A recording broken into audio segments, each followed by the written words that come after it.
এখানে যে তাদের দাবি রয়েছে সেটি হলো স্বেচ্ছাচারী কর্তৃপক্ষের বিরুদ্ধে প্রশাসনিক ব্যবস্থা নিতে হবে এবং 25 জন শিক্ষার্থীকে যে বহিষ্কার করা হয়েছে তাদের দ্রুত তাদেরকে ক্যাম্পাসে ফিরিয়ে আনার দাবিতে শিক্ষার্থীদের আজকের এই অবরোধ কর্মসূচি এটি সকাল 8:30 থেকে তাদের এই অবস্থান কর্মসূচি হয়।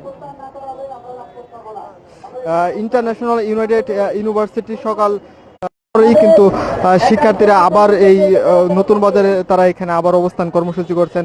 সেই মুহূর্তে আপনাদেরকে সরাসরি যুক্ত করেছি। দর্শক, যেমনটি দেখতে পাচ্ছেন বাড্ডা কুড়িল সড়কে সকাল থেকেই কিন্তু যান চলাচল এই রাস্তাটিতে বন্ধ রয়েছে এবং বনশ্রী এবং গুলশান এলাকায় যে যান চলাচল হয়ে থাকে প্রতিদিন সেটি কিন্তু আমরা সকাল থেকে এই রাস্তায় বন্ধ হয়ে রয়েছে সেমনটি আমরা দেখতে পাচ্ছি। এক্ষেত্রে অনেক অফিসগামী যারা রয়েছেন তারা পায়ে হেঁটে হেঁটে তারা তাদের যে অফিস রয়েছে সেখানে তারা যাচ্ছেন তেমনটি দেখতে পাচ্ছি। দর্শক আপনাদেরকে আরো তথ্য জানিয়ে রাখতে চাই। ইউনাইটেড ইন্টারন্যাশনাল ইউনিভার্সিটি শিক্ষার্থীরা তাদের যে প্রশাসনের তাদের যে কর্তৃপক্ষ রয়েছে সেই কর্তৃপক্ষের বিরুদ্ধে তাদের নানা অভিযোগ রয়েছে। সেই অভিযোগের প্রেক্ষিতে তারা প্রশাসনিক ব্যবস্থা চান এবং বহিষ্কৃত শিক্ষার্থী যারা রয়েছে তাদেরকে দ্রুত ক্যাম্পাসে তারা ফিরে আসে সেই দাবিতে তারা সকাল থেকে এই রাস্তাটি অবরোধ করেন। এক্ষেত্রে আমরা দেখতে পেয়েছি পুলিশ তাদেরকে লাঠিচার্জ করে এবং অনেক শিক্ষার্থী আহত হয় এবং হসপিটালে পাঠানো হয়েছে সে আমরা দেখতে পাচ্ছি। আপনি যেমনটি দেখতে পাচ্ছেন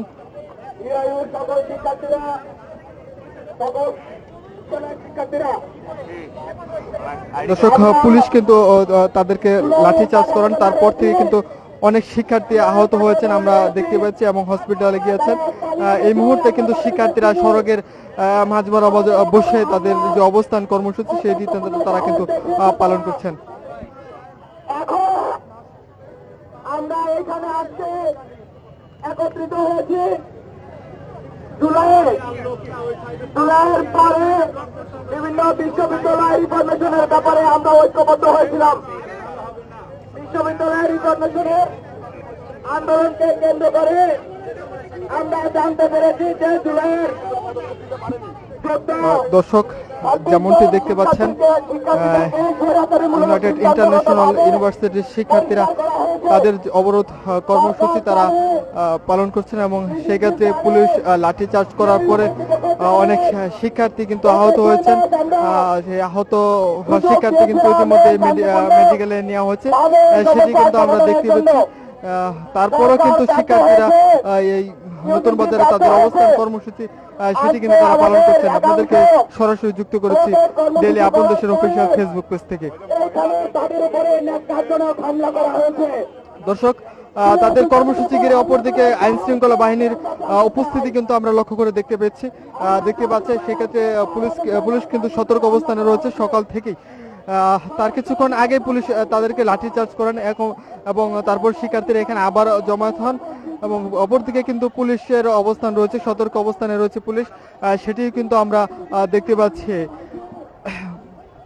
বাড্ডা বনশ্রী গুলশান যে সড়ক রয়েছে এটি এখানে অনেক অফিসগামী এবং যান চলাচল হয়। সেখানে কিন্তু অনেক পথচারী এবং কর্মজীবী যারা রয়েছে অফিসগামী লোক তারা তাদের ভোগান্তির কথা কিন্তু তারা আমাদেরকে বলেছেন এবং তারা অনেকেই রয়েছে যে তারা পায়ে হেঁটে হেঁটে তারা তাদের গন্তব্যস্থলে যাচ্ছেন এমনটি কিন্তু আমরা দেখতে পাচ্ছি। দর্শক, যেমনটি দেখতে পাচ্ছেন অপরদিকে আইন শৃঙ্খলা বাহিনীর কিন্তু উপস্থিতি রয়েছে।